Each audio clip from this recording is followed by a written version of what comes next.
Salamlar, mən Məzid Hüseynli. Keçən dəfəki dediyim kimi, bugün video kartaların mega sürətinin necə artırılması barədə sizə bir video təqdim edəcəm. Video kartanın mega sürətini artırmaq üçün ilk növbədə evac.com saytına girərək burada olan Evac Expresso X proqramını yükləyirik. Yüklədikdən sonra proqramı açırıq. Açdıqdan sonra isə bizim qarşımıza belə bir dizaynlı bir proqram gəlir. Bu proqram bizim nə işimizə yarayır?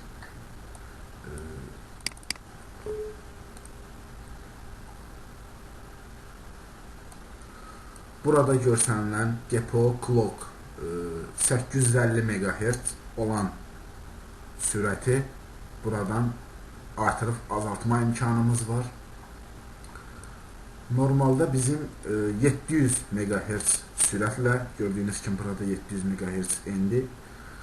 Bunu çox qaldırmamağınız məsləhətdir ki, 100-150 MHz sürət artırmağınız bəs eləyir ki, sizin video kartanız daha rahat işləsin, daha yaxşı işləsin. Gördüyünüz kimi 700 MHz-dən 850 MHz-ə application. Gördüyünüz kimi 850 MHz. Həqiqətən də bunu elədikdə dona oynadığımız oyunlarda bir nə qədər donmama görəcəksiniz. Və bu proqram başqa nələrə yarayır? İstilik dərəcəsini göstərir. Ekran kartınızın, video kartınızın istilik dərəcəsini göstərir. Ventilyatorunun dönmə sürətini göstərir. 52% sürətlə dönür. Bunu istəsəz avtomatik, istəsəz özünüz nastroyk eləyə bilərsiniz. Və nastroykasına daxil olduqda burada ventilyator nastroykası var. Monitor nastroykası var və bir neçə başqa profil saxlanit eləmə bölümü var.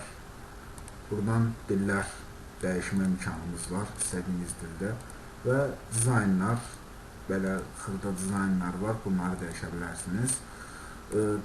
Siz bu proqramın dizaynını o qədər də istifadə etməzsiniz, mən elə fikirləşirəm, çünki bunun ancaq sizə texniki xidmətə lazım olacaqdır ki, video kartanızın sürətinizi bir 20% artırın, daha yaxşı oyunlar oynaya bilərsiniz. Bu barədə hər hansısa bir sualı olarsa, email adresimə yaza bilər və istədiyiniz cürədə videonu çəkə bilərəm. Təşəkkür edərəm, məni dinlədiyinizə görə.